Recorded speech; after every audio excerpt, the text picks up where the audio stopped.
kapuso, bilis na mga balita, bawal maiwan. Kaya ang pinakamahalagang detalye ibibigay namin sa loob ng ilang minuto dito sa UH Summary.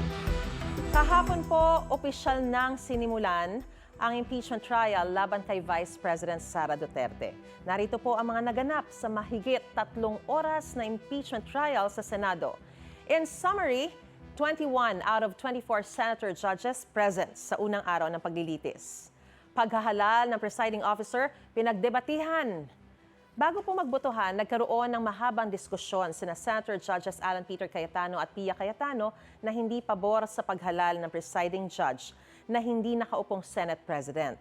Bagaman hindi raw ito nakasulat sa saligang batas, ito naman daw ang intensyon ng framers ng 1987 Constitution base sa transcript ng kanilang deliberasyon noon.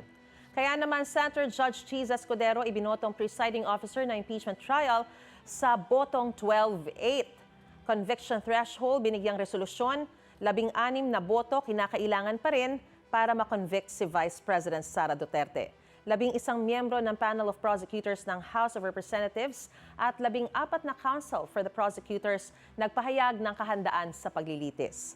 Mosyon ng prosekusyon na isa-isang basahin ng articles of impeachment sa proceeding, hindi po yan pinayagan.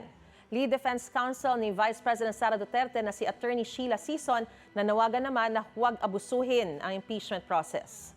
Prosekusyon payag sa 5-day witness disclosure rule na hiling ng kampo ni Vice President Sara Duterte. BIR box na naglalaman ng tax records ni VP Sara at Attorney Man Scarpio pinababalik sa BIR. Ngayong araw po yan ng Senate Impeachment Court. Financial records ni VP Sara Duterte ipinasasabpina. 2 ahente naman po ng NBI na sina Attorney Jeremy Lotoc at John Mark Calilong ipinasabpina para humarap at tumestigo sa mga susunod na pagdinig. Hindi bababa sa 9 na bank managers, ipinasasabpina rin para isumite ang mga bank records ni Vice President Sara Duterte at ng kaniyang asawang si Attorney Man Scarpio mula 2006 hanggang 2025 po yan. Senator Judge Alan Peter Cayetano iminungkahi na makadalo sina Senador Marcoleta at Senador Estrada sa impeachment trial. Mga kapuso, mamaya pong 2:00 ng hapon ang pagpapatuloy na ikalawang araw na impeachment trial laban kay Vice President Sara. Kaya naman manatiling nakatutok para updated sa maiinit na issue ng bansa. Ikaw, hindi ka pa nakasubscribe sa GMA Public Affairs YouTube channel? Bakit?